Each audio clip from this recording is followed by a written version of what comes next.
whether the government's new IT guidelines is against the right to privacy. Hello everyone, my name is Satyam Shivaj and I am an intern at Lexis and Company. Today we will discuss about the new IT guidelines and right to privacy.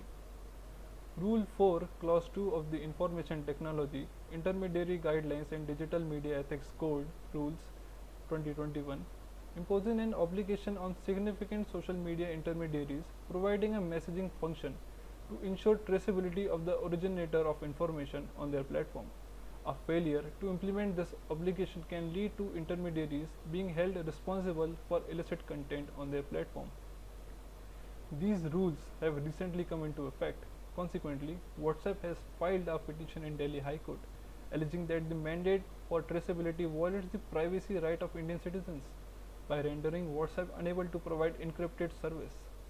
Where the government primarily relies on the argument that privacy is not absolute and the traceability obligation is proportionate and sufficiently restricted.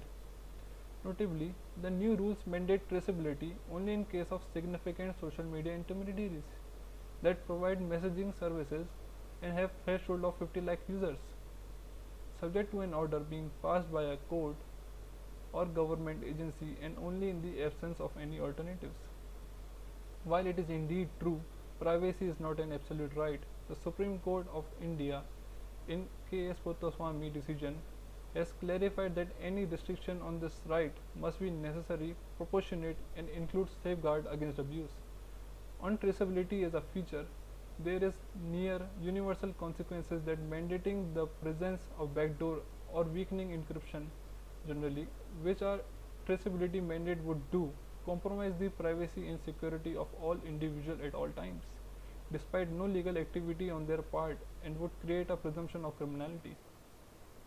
In any event, the government already has numerous alternatives means of securing relevant information to investigate online offences, including by accessing unencrypted data such as metadata and other digital trails from intermediaries. Importantly, the government already has the ability to access encrypted data under IT Act, notably Section 69, Clause 3 of the Information Technology Act, Rule 17 and 13 of the Information Technology Procedure and Safeguard for Interception, Monitoring and Destruction of Information Rule 2009 require intermediaries to assist with decryption where they have the technical ability to do so, and when where law enforcement has no alternatives. The newly notified rules go well beyond current provisions in the law by seeking to punish relevant intermediaries for failing to adequately weaken encryption system. The Puttaswamy judgment was a landmark ruling passed by the Supreme Court in 2017, which said a person's right to privacy must be preserved except in case where legality, necessity, and proportionality are all weighed against it. And WhatsApp also contended that the traceability requires violates user privacy and is against Puttaswamy judgment. The state security interest and crime prevention are genuine grounds to seek information. However, such intervention by the state must satisfy test of proportionality and indefined legitimate threshold, as such invasive tools will turn out the potential weapon infringing the privacy of individuals. Requiring messaging app to trace chats is the equivalent of asking us to keep a fingerprint of every single message sent on WhatsApp, which would break end-to-end encryption and fundamentally undermines people's right to privacy. This was said by a WhatsApp spokesperson.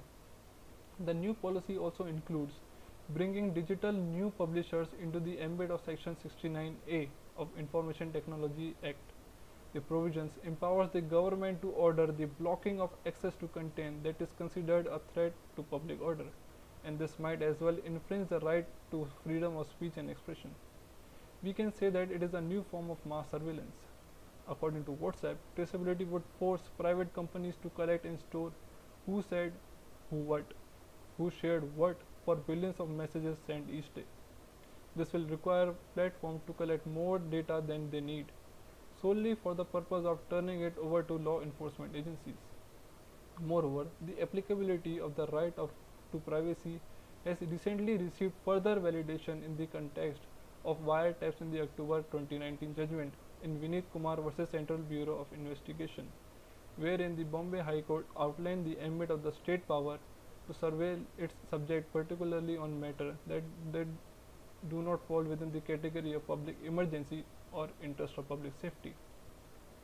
And with this, I want to conclude that government with its new guideline might affect our privacy, and that too on no grounds, and will also make hackers to easily get data online, as it will not be subject to end-to-end encryption.